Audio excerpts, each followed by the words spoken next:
Mr. Prime Minister, ladies and gentlemen, it is really very kind of you, Mr. Prime Minister, to have taken the trouble of coming over to this place to inaugurate this 10th conference of our chamber.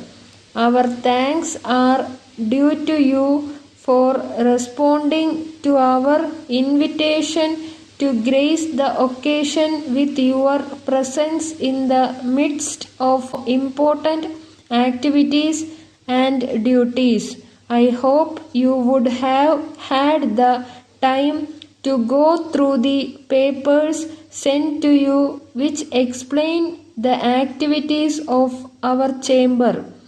On this happy occasion, we do not wish to trouble you with a number of requests and appeals. As an alert Prime Minister, we are sure that you are already aware of our day-to-day problems, and it is needless for us to enumerate them to you in great detail.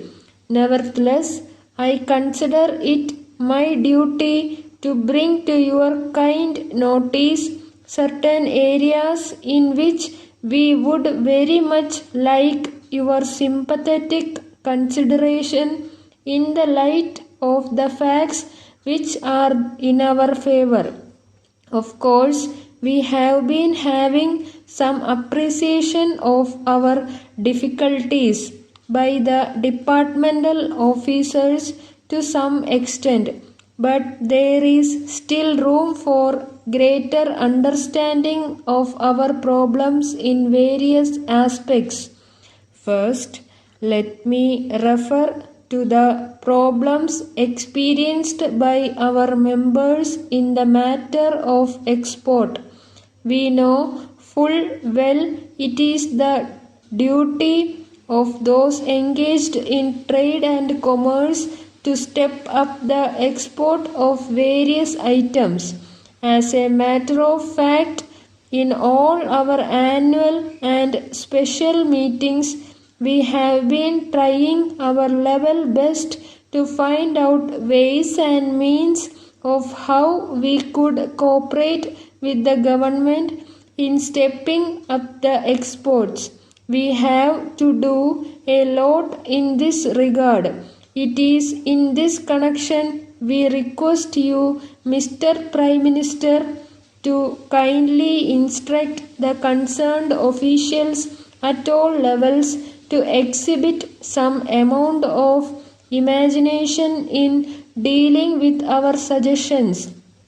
As you know, when it is a question of exporting any item, we have to face many problems like the need to maintain quality, keeping pace with the competitive prices offered by other countries, setting up necessary publicity in other countries, and ever so many aspects.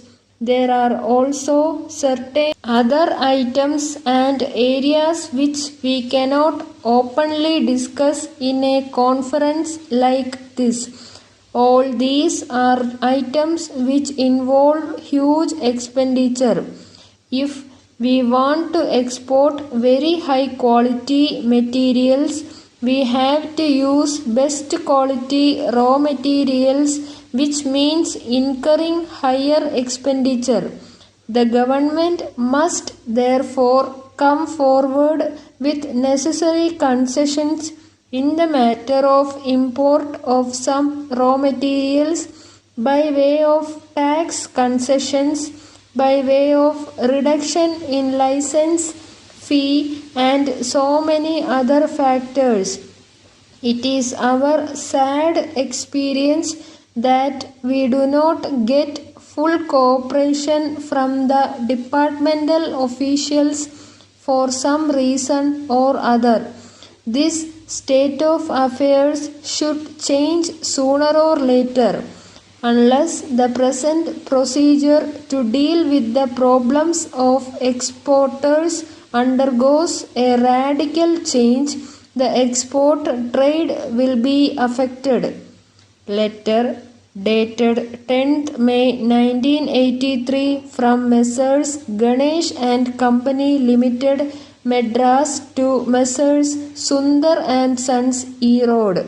Dear Sirs, we are very sorry to inform you that you have not paid our bills for the past 10 months.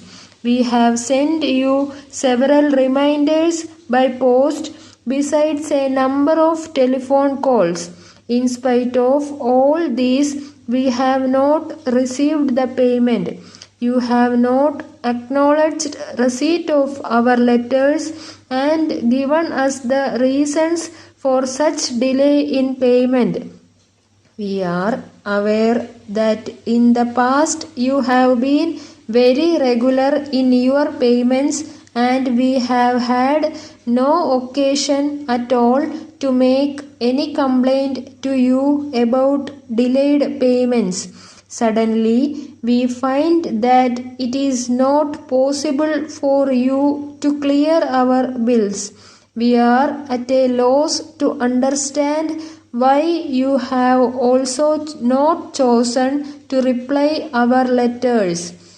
We know that in business there may be occasions when we have to face difficulties owing to reasons beyond our control. At such times we may not be able to meet our commitments to various parties. It is nothing peculiar, but in such circumstances one has to convince the creditors. Yours faithfully.